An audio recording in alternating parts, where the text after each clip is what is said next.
Shalom, selamat sore Bapak Ibu sekalian. Pada sore hari ini kita akan kembali memuji dan meninggikan nama Tuhan lewat ibadah kita.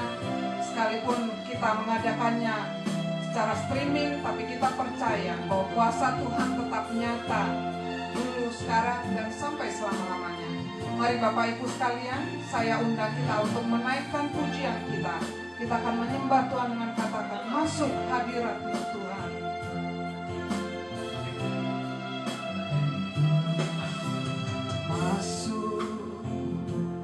Hadirat-Mu Tuhan, dengan korban pujian, masuk hadirat-Mu Tuhan, perhiaskan kekudusan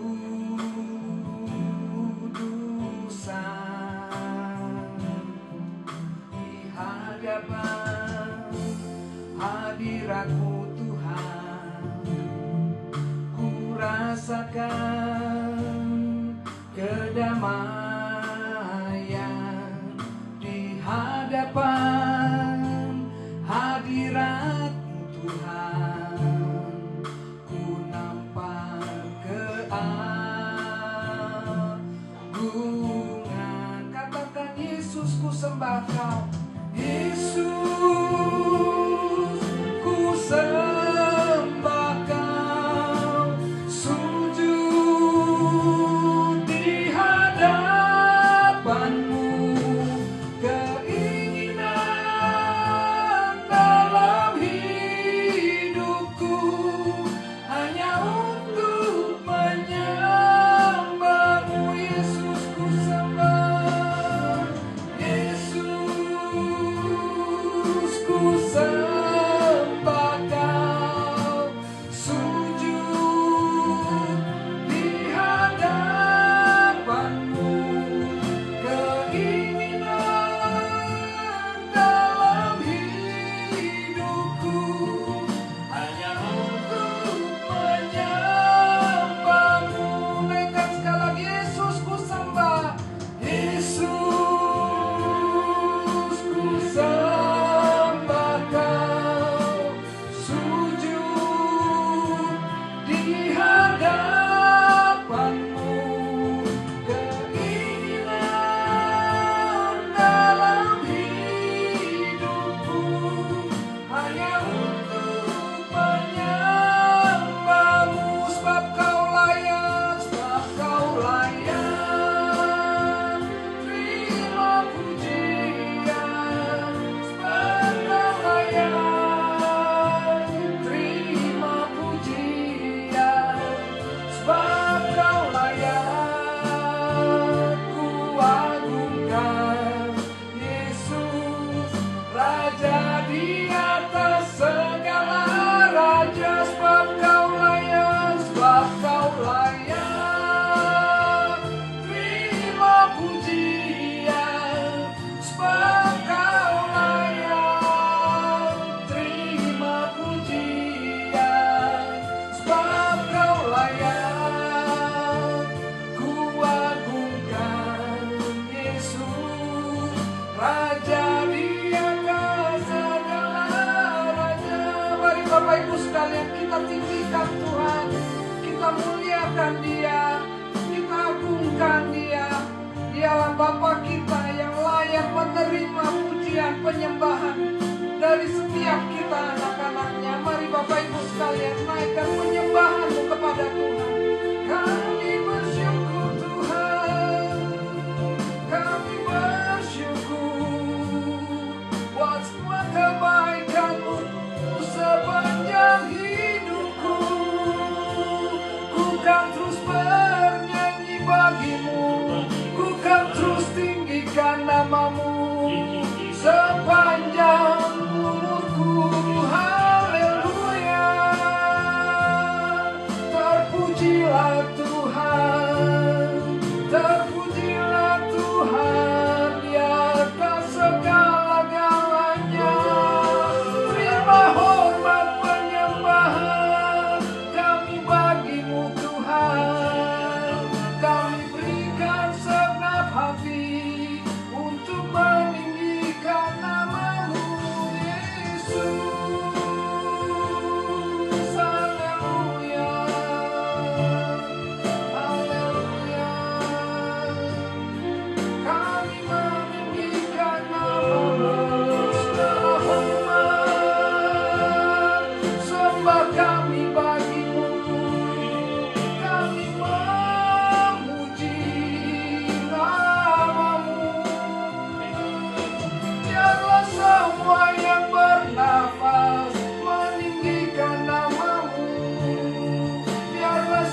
kasih Bapa, terima kasih Tuhan Yesus. Kalau pada sore hari ini kami masih Engkau layakkan ya Tuhan untuk hadir, untuk bersama-sama masuk di dalam persekutuan kami yang lebih dekat lagi kepadamu ya Tuhan. Bapa, biarlah Engkau memberkati untuk ibadah kami sore hari ini.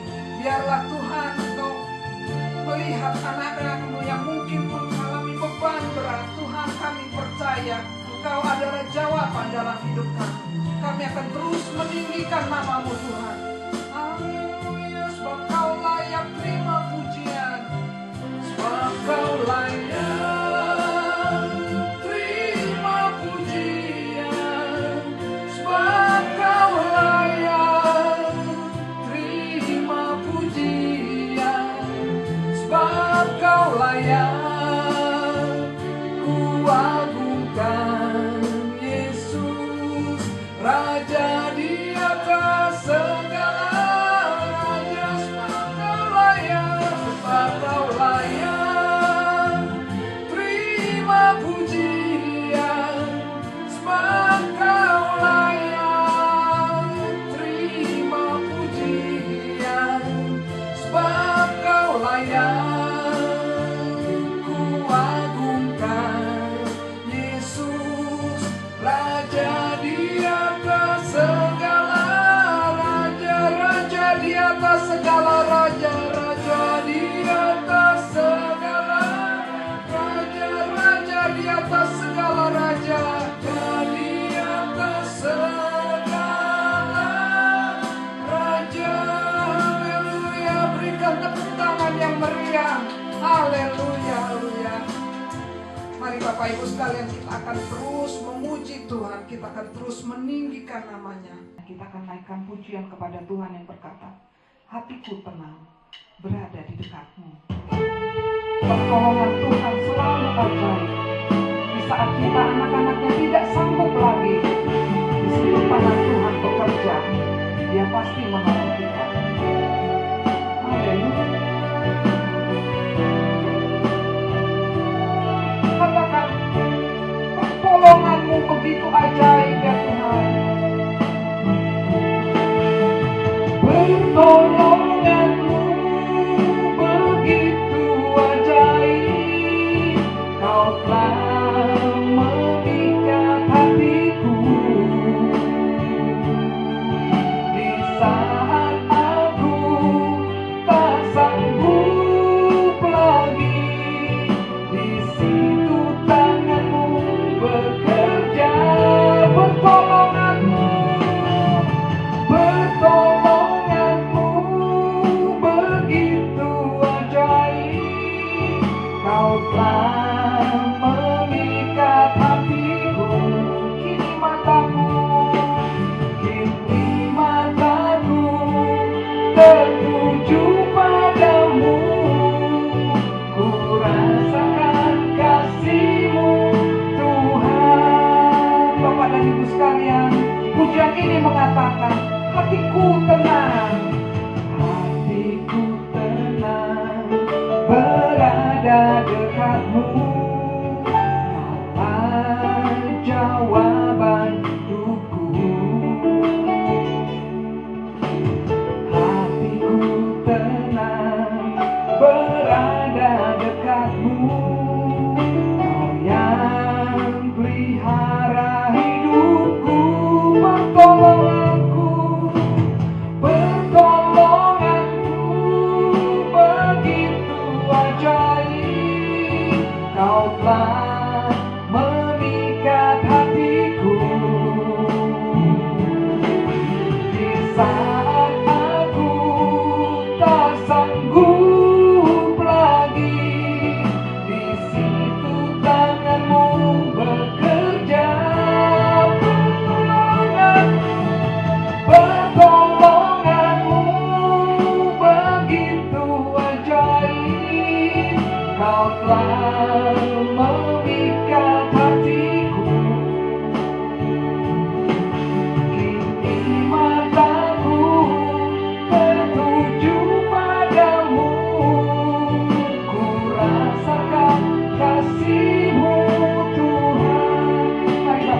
sekalian, saya undang kita untuk bangkit berdiri. Mari kita renungkan kata-kata yang ada di dalam lagu ini.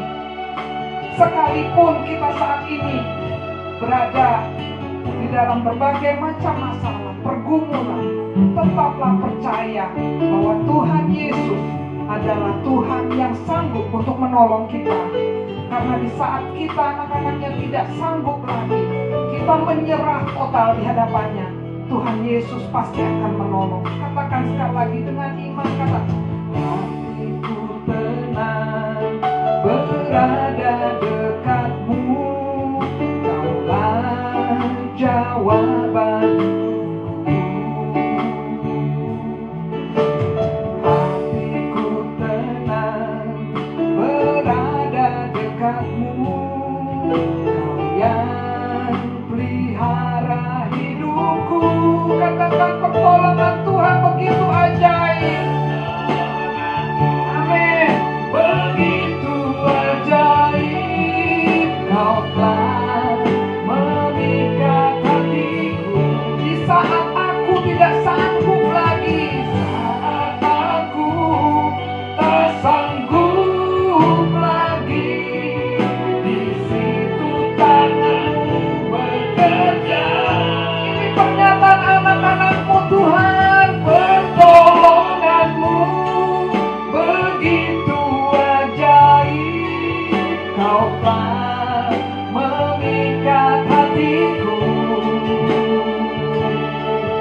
Kini mataku tertuju padamu, ku rasakan kasih-Mu Tuhan. Kini mataku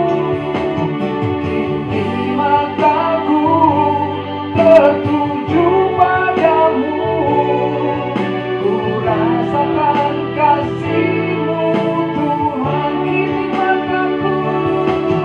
Kini mataku tertuju padamu, ku rasakan kasih-Mu Tuhan. Haleluya, haleluya, haleluya. Mari Bapak Ibu sekalian, kita akan kembali menaikkan pujian, di mana kita akan mendengarkan firman Tuhan yang dibawakan oleh hambanya. Mari Bapak Ibu sekalian, saya undang kembali untuk bangkit berdiri. Kita akan katakan, bless the Lord, oh my soul, and worship His holy name. Haleluya.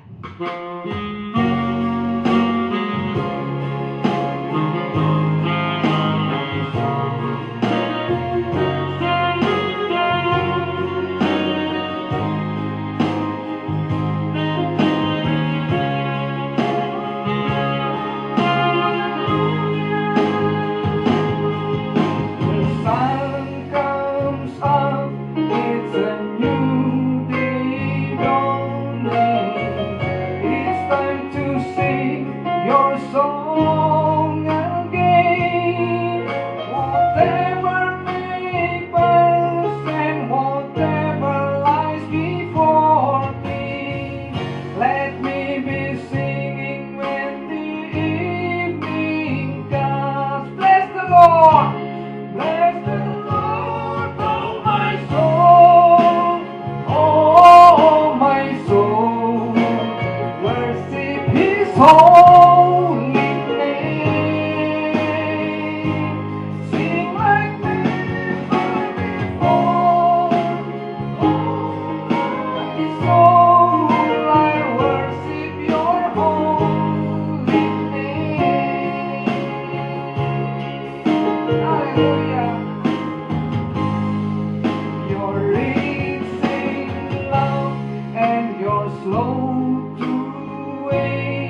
jiwa kami, hati kami terpuaskan hanya karena Tuhan semata.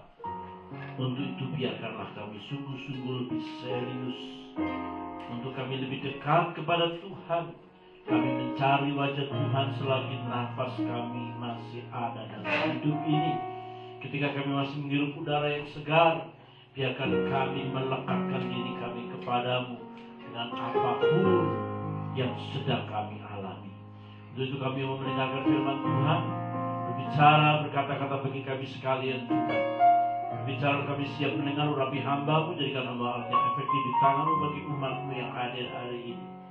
Berbicara kami siap mendengar dalam nama Yesus. Kami sambut kebenaran firman Tuhan. Haleluya. Amin. Amin.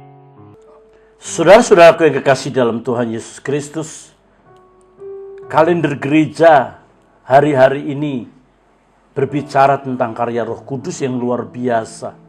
Sesudah kenaikan Yesus ke surga, Roh Kudus dicurahkan. Ketika Roh Kudus dicurahkan, di sana ada begitu banyak perkara-perkara besar, perkara-perkara ajaib, perkara-perkara yang terjadi di luar nalar. Perkara-perkara yang terjadi yang bukan pekerjaan manusia, pekerjaan Roh Kudus. Alkitab mencatat dalam Kisah Rasul 3 ayat 1 sampai 10 mengatakan sebuah kebenaran tentang Petrus menyembuhkan orang lumpuh. Nanti bisa dibacakan. Kisah Para Rasul 3 ayat 1 sampai 10. Petrus menyembuhkan orang lumpuh. Pada suatu hari menjelang waktu sembahyang, yaitu pukul 3 petang, naiklah Petrus dan Yohanes ke bait Allah. Di situ ada seorang laki-laki yang lumpuh sejak lahirnya, sehingga ia harus diusung. Tiap-tiap hari orang itu diletakkan dekat pintu gerbang bait Allah, yang bernama Gerbang Indah, untuk meminta sedekah kepada orang yang masuk ke dalam bait Allah. Ketika orang itu melihat bahwa Petrus dan Yohanes hendak masuk ke bait Allah, ia meminta sedekah. Mereka menatap dia, dan Petrus berkata, "Lihatlah kepada kami."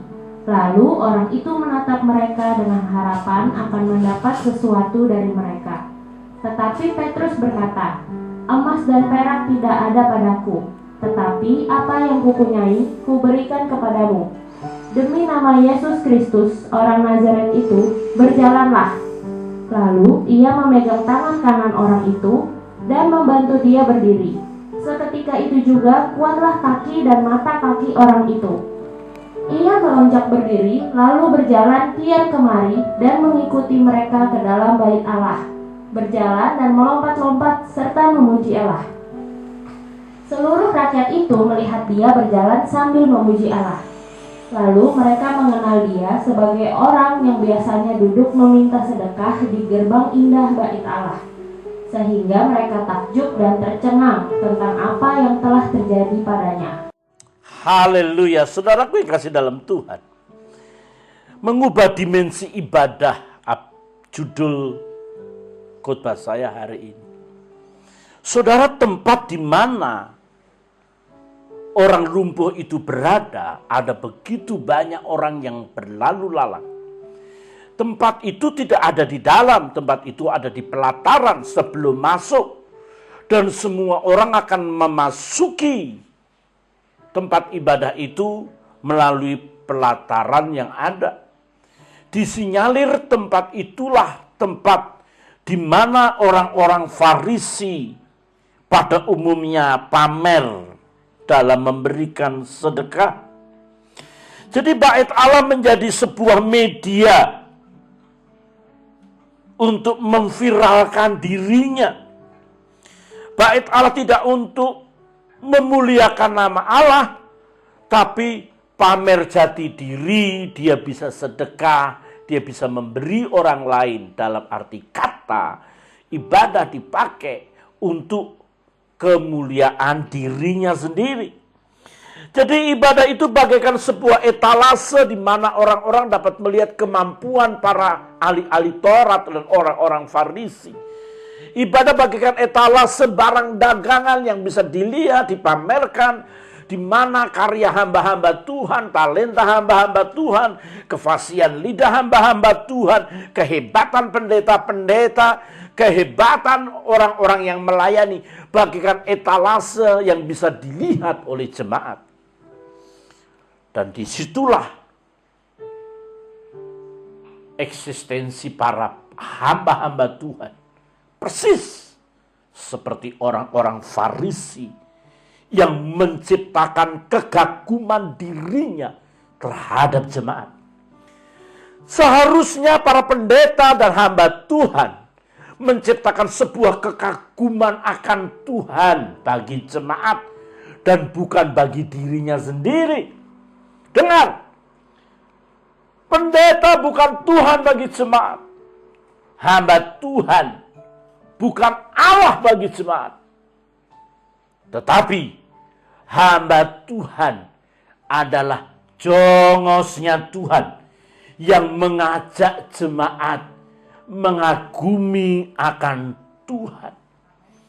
Di mana orang lumpuh itu berada, di situ ada begitu banyak orang-orang Farisi yang pamer memberi, orang-orang memberi, maka harus diakui di situ ada banyak pengemis.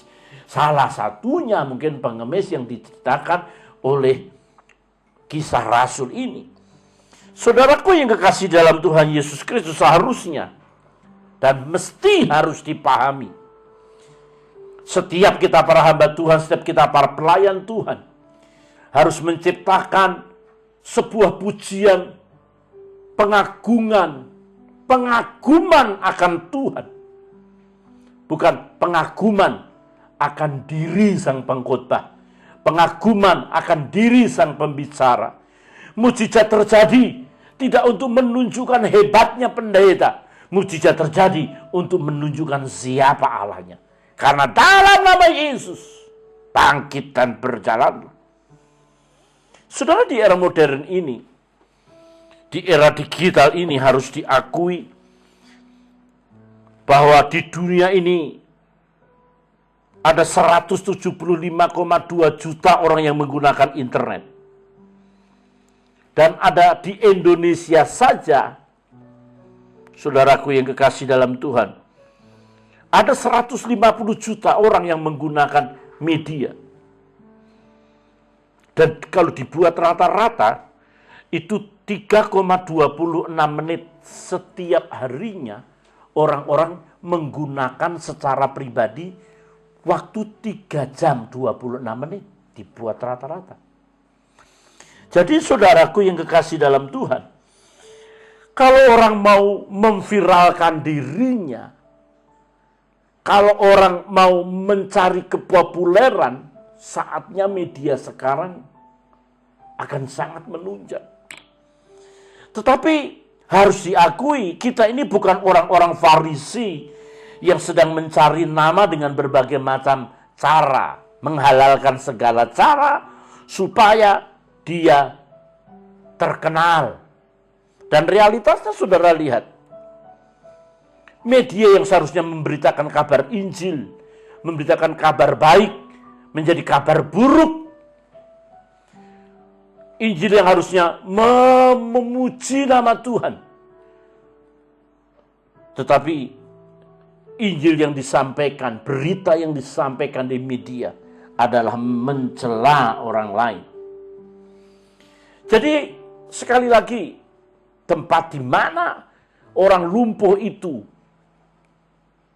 duduk dan meminta-minta sedekah, tempat yang paling favorit untuk orang-orang Farisi menunjukkan jati dirinya sebagai orang-orang yang hebat, yang memberi sedekah. Dia pamer. Banyak di antara kita secara tidak langsung menunjukkan jati diri kita. Bukan tidak boleh kita di YouTube. Saya juga di YouTube, di Facebook ada, Instagram ada. Tapi lihat berita yang saya sampaikan. Di sana adalah berita-berita tentang kebenaran. Bukan berita-berita mencela orang. Bukan berita-berita untuk menjatuhkan keberadaan orang lain. Hanya Yesus yang harus dipuji dan diagungkan dan dipermuliakan. Kita adalah hamba-hamba Tuhan yang tidak sedang menarik jemaat, menarik orang lain untuk diri kita, tapi kita menarik orang lain, menarik siapapun mereka supaya mereka mengenal berita tentang kebenaran firman Allah. Injil itu harus disampaikan. Mau tidak mau, bisa tidak bisa. Namun persoalannya, saudaraku yang kekasih dalam Tuhan, seringkali kita juga tergoda supaya menjadi ingin terkenal. Kita tergoda supaya menjadi orang favorit, menjadi orang-orang yang dikagumi orang. Mari kita belajar dari Yesus hari ini. Apa yang dilakukan Yesus? Ketika para murid-muridnya meminta, Yesus, ajari kami berdoa. Bagaimana doa yang tepat, Yesus? Yesus berkata, berdoalah begini. Bapa kami di surga, dipermuliakanlah namamu. Sehingga ketika seseorang menyadari bahwa dia mempermuliakan nama Bapa di surga, maka Yesus mengajarkan kebenaran ini supaya orang semuanya terfokus dan terarah kepada Yesus. Dalam doa Yesus Yohanes 17, semuanya mengarah kepada Bapa di surga. Semuanya hanya untuk kemuliaan nama Bapa. Jadi kalau kita mau doa yang benar, doa yang benar itu bukan doa egosentris. Kepentingan, keperluan, persoalan, masalah, penyakit, beban diri sendiri. No. Bukan nggak boleh. Bukan nggak boleh, tapi kurang tepat. Karena Yesus mengajarkan, Bapa kami di surga, terus dipermuliakan namamu, datanglah kerajaanmu, jadilah kehendakmu di bumi seperti di surga. Baru kebutuhanmu berikanlah kami pada hari ini makanan kami yang secukupnya. Jadi kalau doa yang benar, doa yang diajarkan Yesus, Yohanes 17 maupun doa Bapa kami, Mazmur 6 itu mengajarkan kebenaran kepada kita untuk kita tahu bagaimana mempermuliakan nama Bapa, terutama dalam doa-doa kita. Ada banyak orang datang dalam doa lagi, doa berlutut sejenak, dia sudah merengek, dia sudah menangis sejadi-jadinya. Mengapa? Mungkin karena dia patah hati, mungkin karena dia terluka, akar pahit, dendam, amarah, kecewa. Orang ini sedang dibalut dalam persoalan dan masalah. Kalau orang datang kepada Tuhan dibalut dengan kasih, dibalut dengan kemuliaan, dibalut dengan kerinduan, maka kehadirannya di hadapan Tuhan, dia akan mempermuliakan nama Allah, mempermuliakan nama Bapa di surga. Dan itu doa yang benar. Doa tidak harus selalu supaya hidup kita berlimpah-limpah. Memang Tuhan menjanjikan kelimpahan, tapi kelimpahan yang Yesus maksud dalam Yohanes 10 ayat 10 itu adalah kelimpahan secara kualitas, baru kuantitas. Yesus selalu mengutamakan kerajaannya dulu, baru perkara-perkara dunia. Carilah dulu kerajaan Allah dan kebenarannya, maka semua itu akan ditambahkan kepadamu. Jadi saudaraku yang kekasih dalam Tuhan Yesus Kristus, jangan salah mengerti. Kekristenan itu sebenarnya tidak dipakai untuk kepuasan jasmania. Bahkan Kisah Rasul pertama, ketika Roh Kudus menggerakkan semua murid, ketika Roh Kudus menggerakkan seluruh jemaat, maka seluruh jemaat Tuhan, mereka yang kaya, mereka menjual hartanya, mereka rela miskin, jual semua dan dia bagi-bagikan. Itu DNA gereja mula-mula. Mereka yang hidup nyaman, mereka yang hidup seolah-olah tidak punya masalah. Dia rela memiliki masalah karena dikejar-kejar orang-orang Roma. Dikejar-kejar oleh Paulus karena menyatakan diri sebagai seorang pengikut Kristus. Kristus adalah Tuhan, dan itu harus melawan Kaisar Roma yang menganggap dirinya Tuhan. Sehingga ketika Alkitab berkata barang siapa menyebut nama Tuhan, dia akan diselamatkan. Menyebut nama Tuhan di zaman Roma itu berarti kematian. Menyebut nama Yesus di depan Kaisar, di depan tentara Roma, berarti dia berani melucuti dirinya, melucuti egonya, melucuti nyawanya. Hanya berkata Yesus adalah Tuhan dan Juru Selamatku. Untuk memuji Tuhan itu harus melucuti keberadaannya. Untuk memuji Tuhan, untuk memuliakan nama Allah, tidak bisa bersamaan memuliakan diri sendiri, mengagungkan diri sendiri. Tidak ada waktu bersamaan ketika seorang arogan, merasa mampu, I can do without you, Lord. Di saat yang sama, dia bisa berkata, I can do with you, Lord. No, without and with, very different.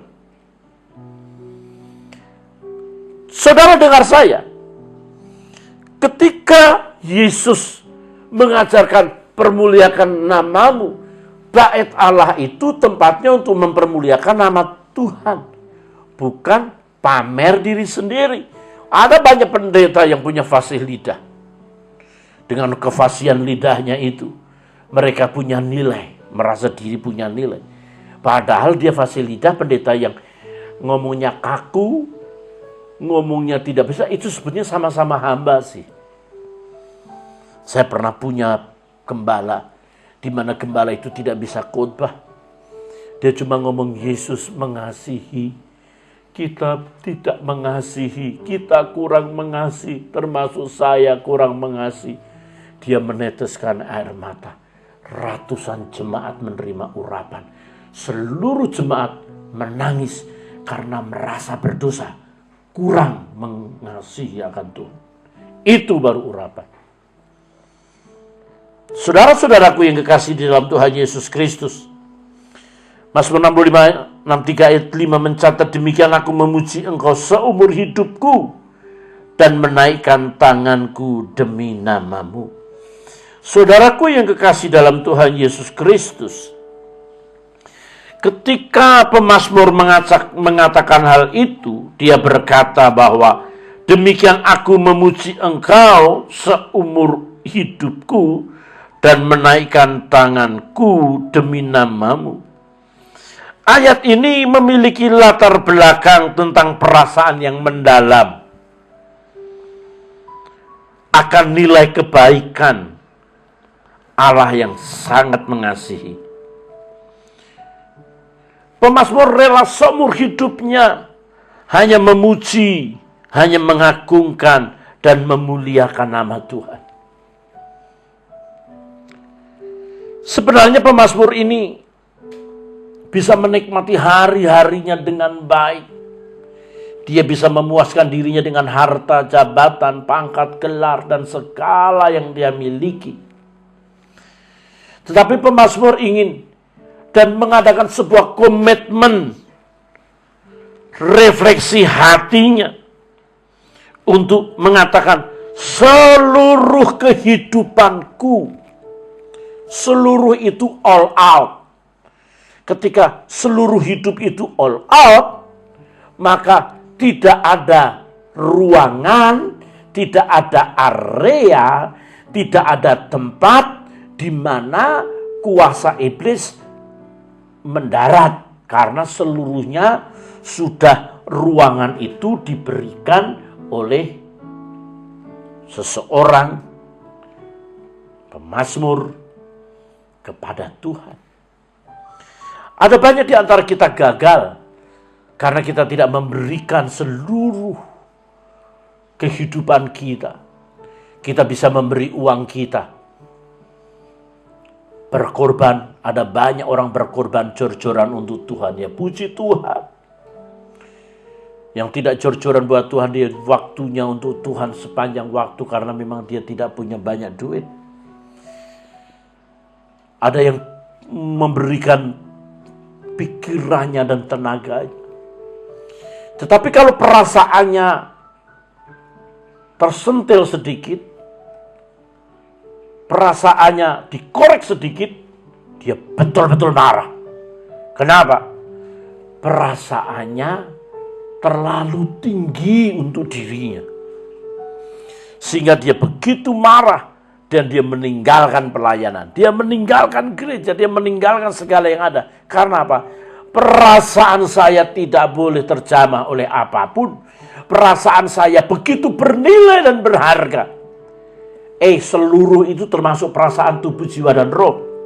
Kalau untuk Tuhan, maka egosentrisnya ini nggak kayak orang Farisi, ya, merasa dirinya disaingi oleh Yesus Kristus. Tetapi dengar saudaraku yang kekasih dalam Tuhan, kebenaran ini penting. Bahwa perasaan yang mendalam untuk Tuhan itu adalah sebuah kebenaran penting untuk kehidupan kita. Dengan segenap tubuh, jiwa, dan roh kita mengasihi Tuhan, dengan segenap pikiran kita, kekuatan kita, segenap hati kita. Itu menunjukkan bahwa kita memiliki kemelekatan dengan Tuhan. Kita mempersiapkan diri untuk keabadian. Kita mempersiapkan diri untuk kekekalan. Tidak ada ruang untuk kekekalan, itu adalah perbuatan-perbuatan yang mempermalukan. Tetapi tempat kekekalan adalah tempat di mana orang harus mempermuliakan nama Tuhan sejak di bumi. Kita ini sedang belajar mengekspresikan surga selama ada di bumi. Kita ini adalah orang-orang surga yang sedang hijrah di bumi. Sehingga kita ketika bertutur kata, ketika kita bertindak, maka kita harus serupa Kristus oleh pimpinan Roh Kudus. Karena anak Tuhan itu dipimpin oleh Roh Tuhan. Dipimpin bukan roh egonya. Ada banyak orang-orang yang kehilangan Tuhan. Bahkan dia tersesat di gereja. Di gereja dia tidak berjumpa dengan Tuhan. Di gereja dia hanya berjumpa dengan teman-teman seiman. Dia hanya sebagai pengikut agamawi. Sehingga dia kehilangan jati diri sebagai seorang yang sungguh-sungguh mencintai Tuhan. Ketika agama kehilangan Tuhan, maka agama itu akan menciptakan kelompok yang beringas. Ketika agama itu kehilangan Tuhan, menciptakan orang-orang yang liar. Karena mulut yang sama akan mengeluarkan dua mata air yang bersamaan. Mulut yang sama ketika dia berkata, haleluya. Mulut yang sama berkata, perbuatan jahat, kata-kata kotor, kata-kata najis. Mulut yang sama mengatakan Holy Spirit. Mulut yang sama juga mengatakan unclean spirit. Tetapi Daud ingin mengatakan kepada kita, dan pemazmur ingin mengatakan kepada kita, seumur hidupku aku ingin mempermuliakan nama Tuhan hari demi hari. Jadi saudaraku yang kekasih dalam Tuhan Yesus Kristus, ketika kita sungguh-sungguh serius untuk keabadian, kita sedang mempraktekkan, memperagakan, ibarat sinetron, kita menjadi peran utama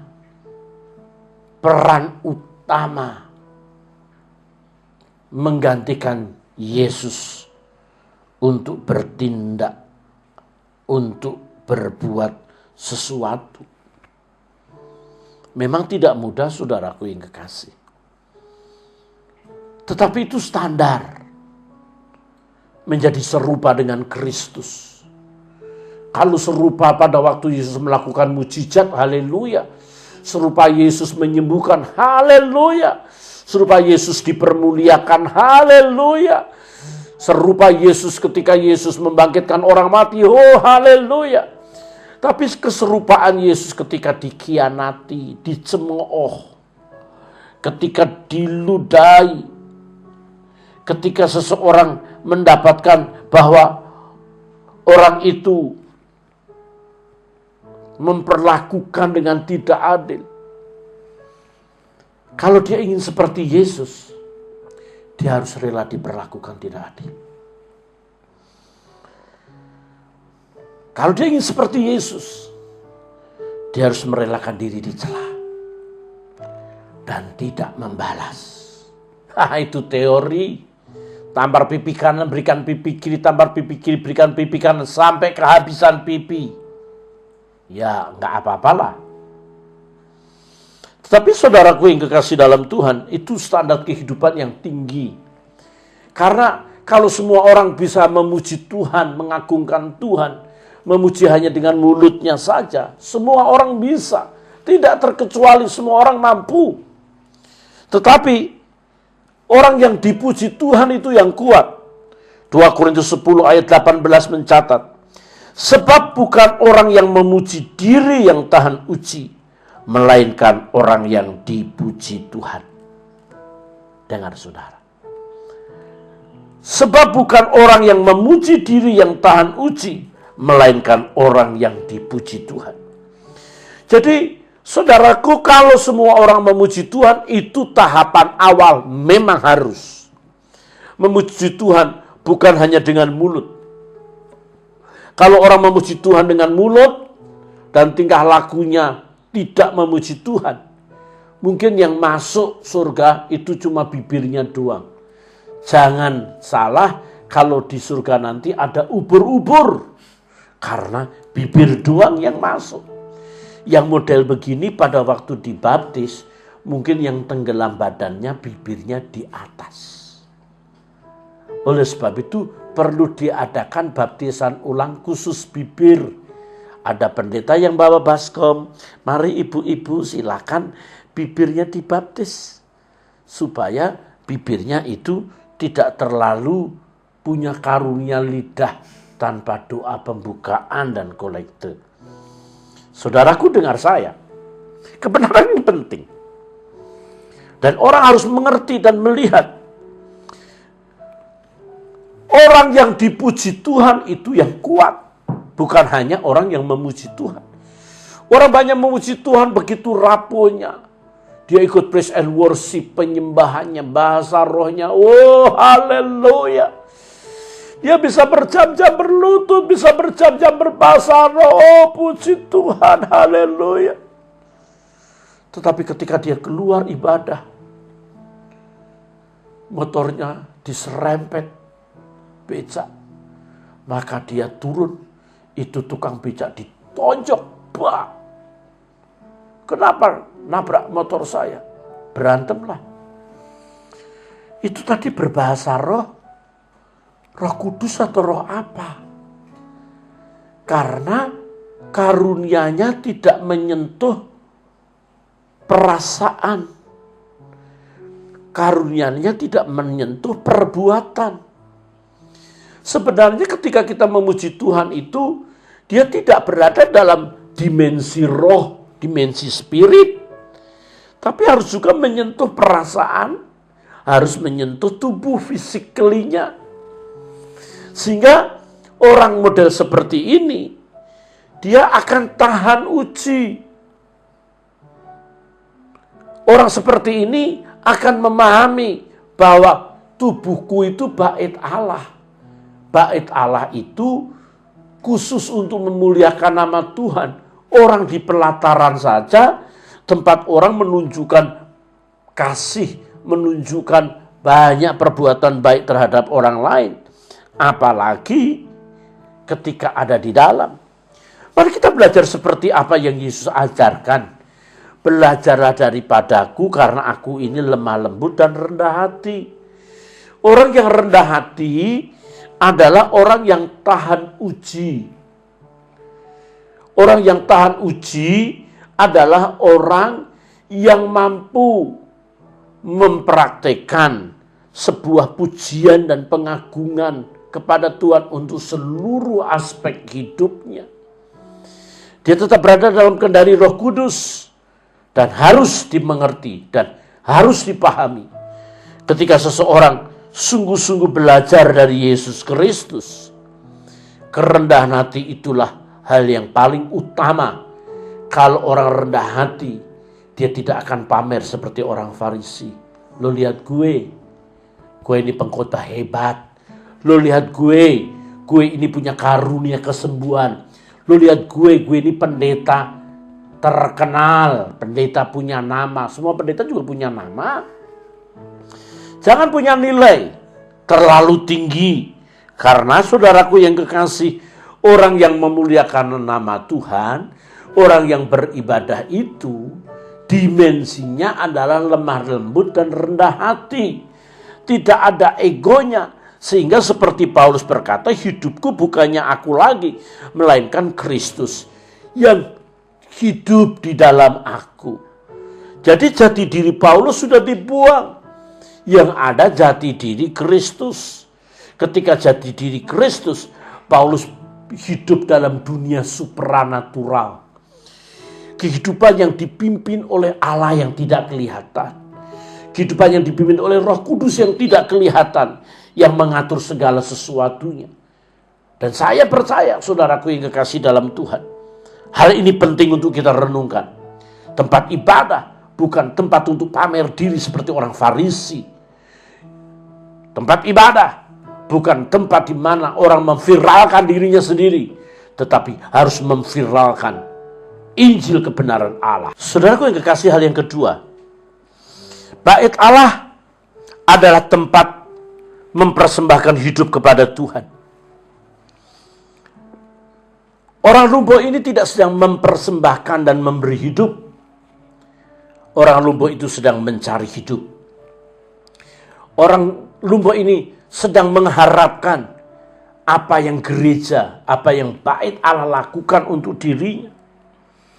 Sehingga kalau dia tidak berjumpa dengan Yesus sampai hari matinya, dia tidak akan memperoleh apapun yang Allah miliki, baik keselamatan, anugerah, damai sejahtera. Mempersembahkan hidup kepada Tuhan, persembahkan dirimu sebagai korban yang hidup. Korban yang hidup itu adalah korban yang hari-hari. Korban yang sungguh-sungguh memberikan kehidupan bagi Tuhan. Memang harus dipahami, saudaraku yang kekasih dalam Tuhan Yesus Kristus. Bait Allah itu seharusnya tempat untuk berkorban.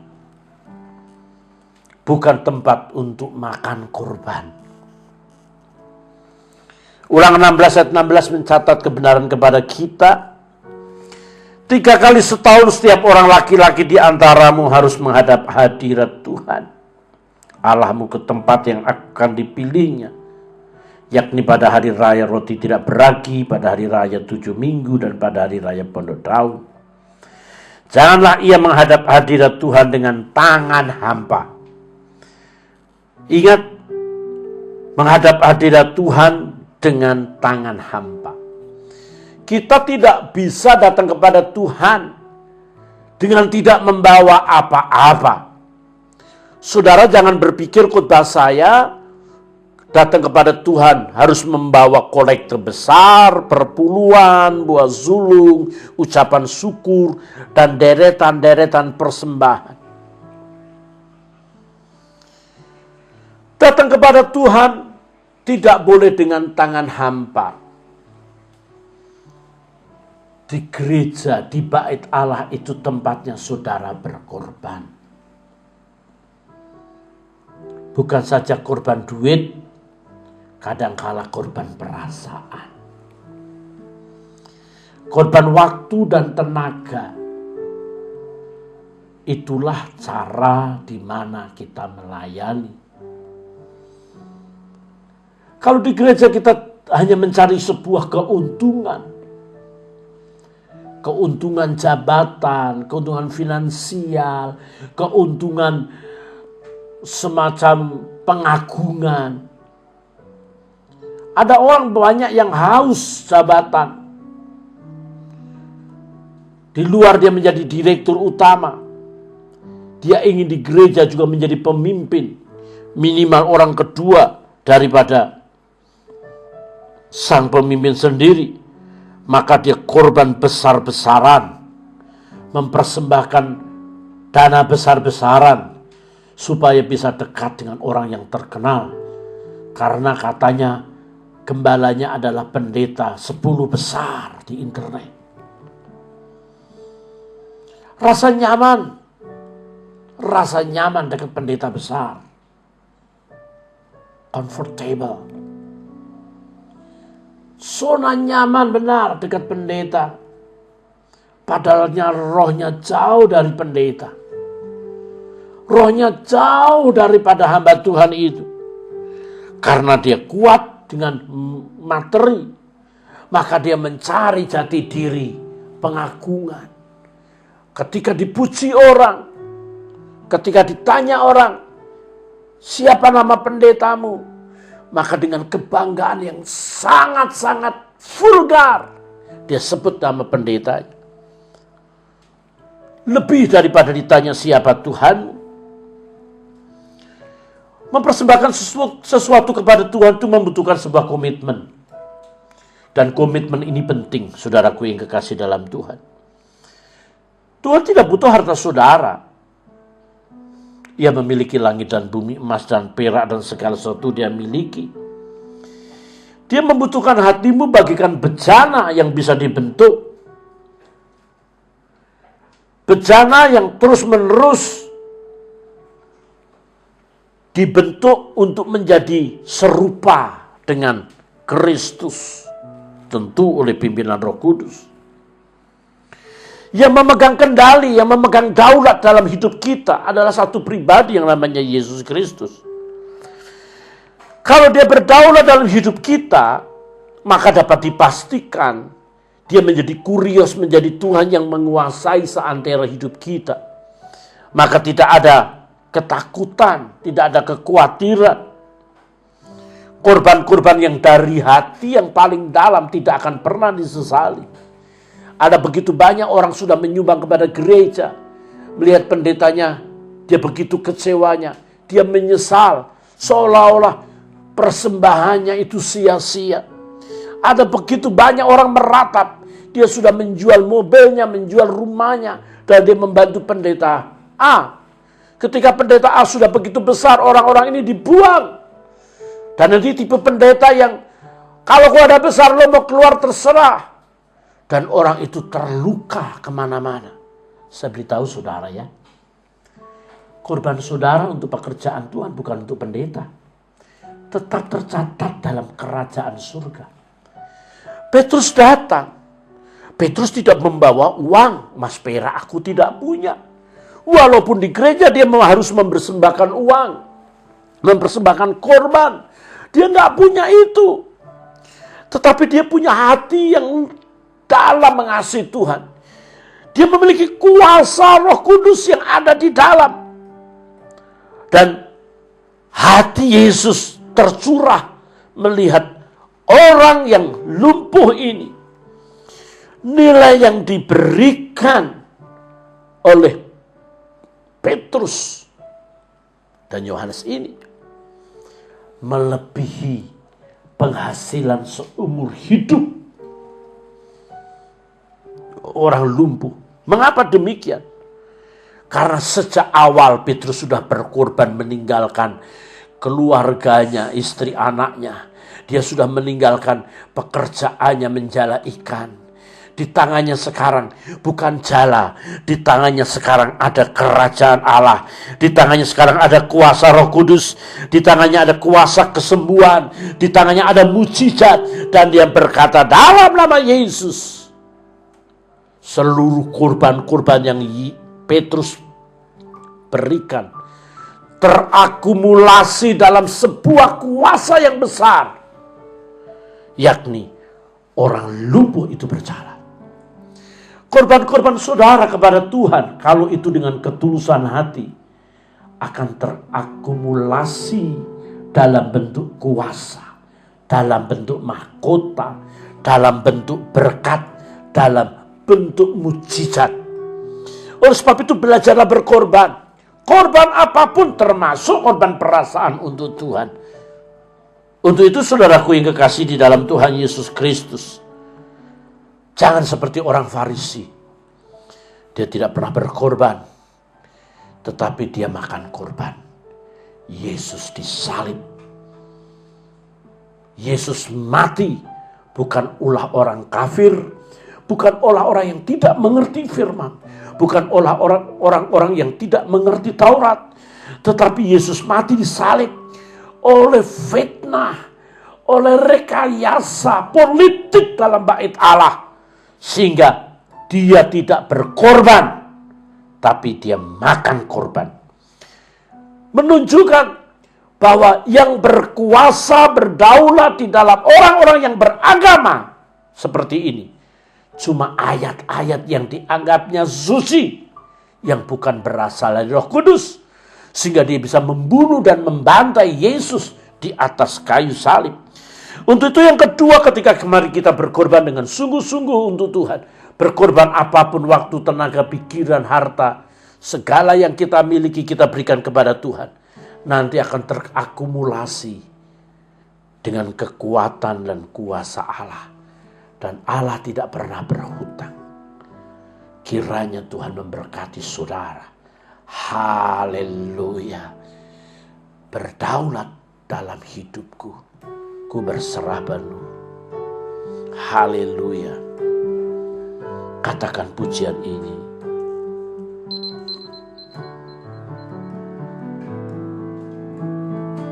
Yes, Lord.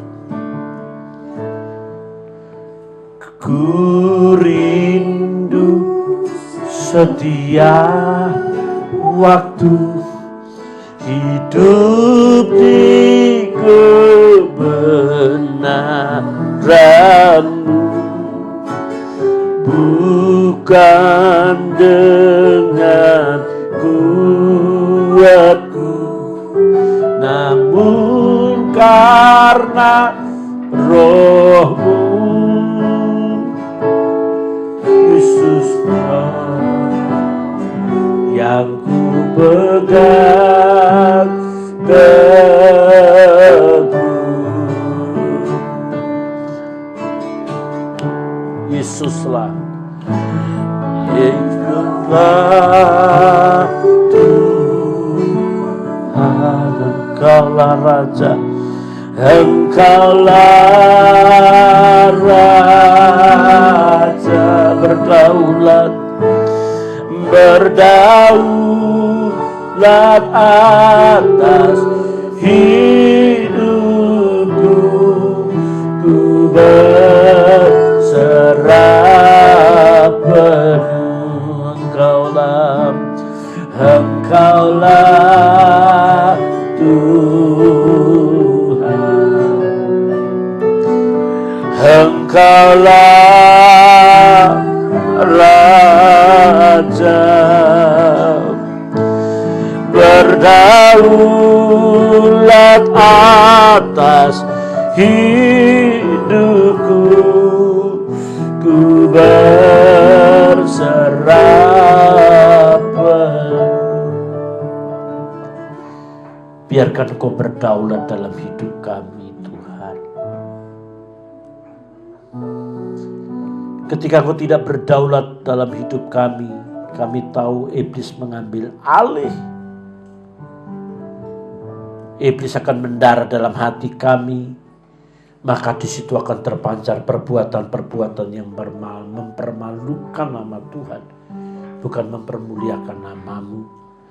Ajar kami Tuhan tidak hidup seperti orang-orang Farisi yang menyombongkan diri dengan kemampuan, merasa diri lebih elit dibanding yang lain, sehingga senantiasa memamerkan kemampuan dirinya, menciptakan kekaguman dirinya terhadap banyak orang.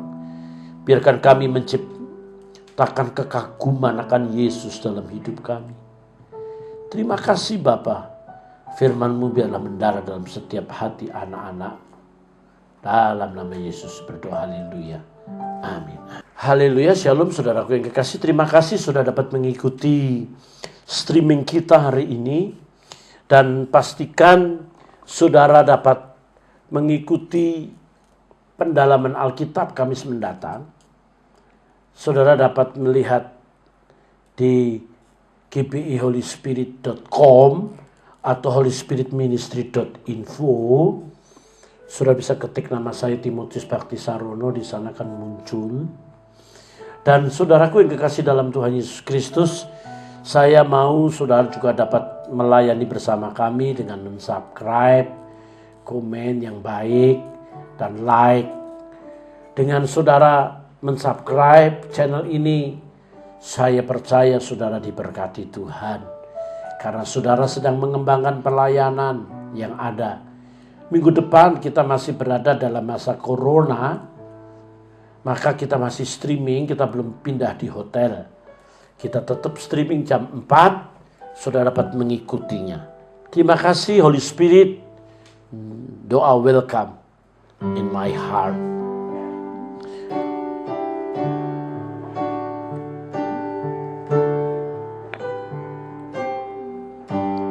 Holy Spirit, doa welcome in my heart. Holy Spirit, doa welcome in my heart. Omnipotent Father of mercy and grace, doa welcome in my heart. Bangsa dan negara ini dalam pemerintahan Jokowi Maruf Amin, Tuhan tolong untuk mengendalikan segala sesuatu. Engkau tolong seluruh jajaran yang ada, para menteri, anggota DPR, MPR, aparatur negara yang lain, kepala kejaksaan, Kapolri, TNI, satu padukan mereka untuk kompak membangun negeri ini. Engkau tahu ada banyak orang jahat, ada banyak orang sengaja ingin memporak-porandakan negeri ini. Aku hamba Allah mengangkat tanganku. Engkau sendiri akan berurusan dengan orang-orang jahat itu, Tuhan. Engkau tangkap dalam nama Yesus. Engkau selamatkan negeri ini. Engkau intervensi dari Sabang sampai Merauke. Indonesia berada dalam kendali Yesus Kristus. Indonesia berada dalam pimpinan Roh Kudus dengan hikmat Tuhan. Tuhan akan memilih orang-orang terbaik untuk negeri ini. Tuhan, di masa corona ada begitu banyak orang menjerit susah, ada begitu banyak orang kelaparan. Tuhan berikan mereka untuk mereka sungguh-sungguh dapat menikmati kasih karunia. Lalukan corona ini Tuhan. Engkau percepat kesembuhan dan Engkau minimize segala sesuatu yang membuat sengsara bangsa ini. Terima kasih Bapa, mereka yang di rumah sakit, hamba mengangkat tangan, Tuhan tolong mereka, Tuhan proses mereka dengan kesembuhan, dengan mujizat dalam nama Yesus. Tuhan, mereka yang sedang berada dalam keadaan sakit tetapi tidak di rumah sakit, tidak sedang ada di tempat-tempat isolasi, namun isolasi di rumah, Tuhan tolong juga. Dan kami rindu Tuhan menolong Indonesia sehingga pandemi COVID-19 ini boleh segera berlalu dalam nama Yesus. Sekarang Kau kedangkan tangan-Mu Tuhan, dan sebelumnya hamba mohon Kau berkati setiap pendengar, mereka yang sudah streaming, Tuhan berkati berlipat kali ganda. Saudaraku, terimalah berkat dari Bapa di surga, pencipta langit dan bumi. Dalam kesetiaan Yesus Kristus Tuhan Juru Selamat, beserta persekutuan, penghiburan, kekuatan, pemulihan, pengurapan Roh Kudus turun atasmu sekarang sampai Maranatha Yesus Kristus datang kedua kali. Siapa yang percaya diberkati berkata Amin. Amin. Haleluya, saudaraku. Terima kasih untuk kebersamaan saudara, dan kami sangat menghargai kebersamaan saudara. Kiranya Tuhan memberkati. Haleluya, haleluya. Amin.